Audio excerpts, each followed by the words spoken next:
The America's Cup arrived home today, a small conceit to use that phrase, in its 166-year history. It's spent just 8 years here before. The holders are hoping to keep it here, though, perhaps not for as long as the New York Yacht Club's unbroken streak, 1857 until 1983. But for long enough to make a real impact. It's estimated hosting a defence will inject somewhere in the region of $500 million into the economy. This is big money, and Emirates Team New Zealand has big stars.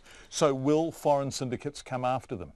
As you're about to hear, Grant Dalton's already had to warn one predatory syndicate off. The government's injected holding money, $5 million, but will New Zealand be able to retain the team that arrived home in Auckland this morning? Ladies and gentlemen, please welcome home the holders of the America's Cup. Here it is, Emirates Team New Zealand! They arrived home, as you can hear, to rapturous applause. Grant Dalton, Peter Burling, Glenn Ashby leading the team in.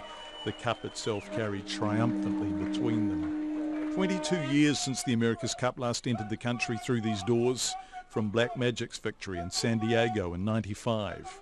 Russell Coutts was skipper and helmsman then. He defended it twice, then won it again as CEO for Oracle. So which of the class of 2017 will be similarly sought by foreign syndicates keen to use New Zealanders to take the cup back off New Zealand? I asked Grant Dalton, does he know? I think there's a message really to teams that try to do that to us, because we're always the team that gets stripped because we're the easy one in that respect. We don't have the money. Is that I'll view that very, very badly if you are trying to challenge and you are trying to strip us at the same time. So that is a very clear message right now, definitive. Absolutely, and I've made that to one team already. Can you tell us what team that is? No, I'm not going to say who it is, but I think that... It wasn't the defender, was it? No, it wasn't the defender. It wasn't the defender. But, we want to hold our guys. But, one of the things we've done so well, I think, this time, is we reinvented ourselves. And we've got to reinvent ourselves. If that's the same people in similar roles, then that's fine. But we still have to reinvent ourselves. Those fights may or may not be yet to come. Today, the Cup New Zealand lost in 2003 was back. And with it, a sense of what will follow. Other syndicates, other teams moving in, building bases, spending huge sums of money here in NZ. We've got amazing interest already. I mean, my email's going nuts with people that, you're always going to get the email of the person that really couldn't make it, but when you got an email from someone who can. So it just brings a huge amount of business in. And if they come for a reasonable period of time, certainly it will promote the industry. There's many industries or sets of the industry that grew out of the last one. Protector is a good one, because we still deal with them, and I hope that it helps our boat building industry to be able to build for these syndicates. I know I'm asking you to crystal ball gaze, and I know you've just brought the America's Cup back to New Zealand, its first trip in through the airport since 1995, and this is important stuff.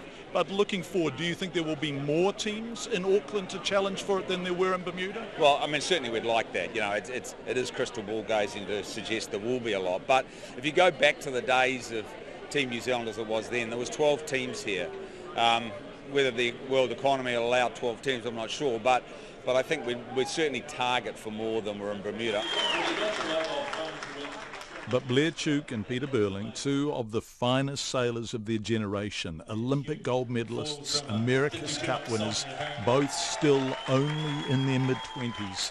What next for them, now superstars of the sport? Blair Tuke, will you expect syndicates to come knocking on your door? Will you expect some of the wealthy syndicates from the north to say, actually, we want this guy in our team?